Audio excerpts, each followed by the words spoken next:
আচ্ছা দেবজিৎবাবু, আপনারা কি বাংলা বিরোধী পার্টি? হঠাৎ এরকম মনে হলো?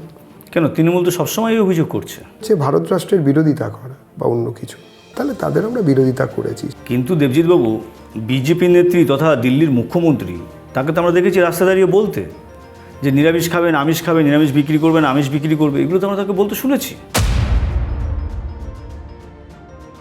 2014 সাল 2 জন এমপি, 2019 সাল 18 জন এমপি, 2024 সাল 12 জন এমপি, কিন্তু প্রতিবারই আমরা মাত্র 2 জন করে প্রতিমন্ত্রী পাচ্ছি।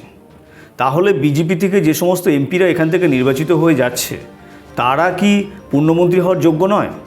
1, 2, মানুষ কিন্তু বিজেপিকে প্রচুর ভোট দিচ্ছে। বিজেপি কিন্তু কেন্দ্রীয় সরকারের পূর্ণমন্ত্রী কোনো বাঙালিকে করছে না। তাহলে বাংলা কি বঞ্চনা হচ্ছে না? কেন্দ্রের পূর্ণমন্ত্রী হলে যে সময় কেন্দ্রে দিতে হবে, সমস্ত রাজ্যে দিতে হবে, তার থেকে কিছুটা কম দেওয়া যায় রাষ্ট্রমন্ত্রী হলে। বাকি সময়টা সমস্ত আমাদের নেতা পশ্চিমবঙ্গের জন্য দেন। আমরা দেখেছি 2009 সালে যখন এখান থেকে মমতা ব্যানার্জি 19খানা এমপি নিয়ে গিয়েছিল ইউপি 2 সরকারে, তখন কিন্তু রেলমন্ত্রী হিসাবে প্রচুর কাজ করেছিল এবং বাংলার মানুষের মন জয় করে কিন্তু মুখ্যমন্ত্রী হিসাবে পরবর্তীকালে এসেছিল। তাহলে এই সুযোগটা বিজেপি কেন নিচ্ছে না? যে কাজ উনি করেছিলেন, প্রচুর জায়গায় ফিতে কেটেছিলেন, প্রচুর জায়গায় শিলান্যাস হয়েছিল, এমনকি এমন হয়ে গেল যে তার নাম হয়ে গেল শিলাবতী। স্বাধীনতা সংগ্রামে সবথেকে বেশি অবদান ছিল এই বাঙালিদের। কিন্তু বর্তমানে আমরা দেখি কোনো বাঙালি যখন অন্য কোনো স্টেটে যাচ্ছে এবং বাংলা ভাষায় কথা বলছে, তার উপরে কিন্তু অত্যাচার করা হচ্ছে এবং বাংলাদেশি বলে ট্রিট করা হচ্ছে। আপনি একজন বাঙালি হিসাবে এই বিষয়টাকে কিভাবে দেখেন? দেবজিৎবাবু, বিজেপির বিরুদ্ধে আর একটা মারাত্মক অভিযোগ আছে। কেন্দ্রীয় সরকার তথা বিজেপি সরকার বাংলার টাকা কেন আটকে রেখেছে? টাকা কেন ছাড়ছে না? নিয়মটা হচ্ছে হিসেব দাও, টাকা নাও। সিঙ্গুরে কি আদৌ শিল্প হবে? অবশ্যই হবে।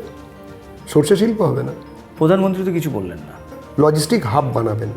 বাংলার যুবসাথী, এই যুবসাথী নিয়ে আপনাদের স্ট্যান্ডটা কি? বিজেপির সরকার এলে ভাতা নয়, চাকরির ব্যবস্থা করা হবে। এই লক্ষ্মীর ভাণ্ডার প্রকল্প নিয়ে আপনাদের বক্তব্য কী? এবং রিসেন্টলি আমরা দেখলাম 500 টাকা করে বাড়ানোও হয়েছে। 50 টাকা পার ডেতে যে কোনো তৃণমূলের লোককে বলুন সংসার চালাতে। দেবজিৎবাবু, সামনেই ভোট, এই পশ্চিমবঙ্গের অর্থনীতি নিয়ে আপনাদের বক্তব্য কী? আপনাদের পলিসি কী আছে? উন্নয়ন। দুর্নীতি নিয়ে আপনাদের স্ট্যান্ডটা কী?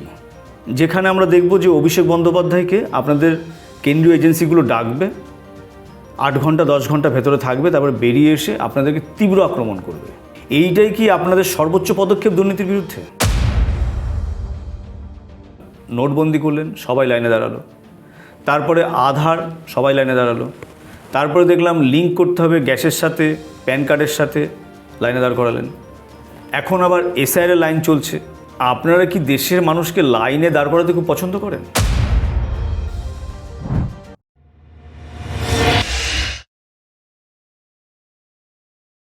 এই অনুষ্ঠানটি নিবেদন করছে বিনা পানি fashion private limited, Krishnanagar, Nadia.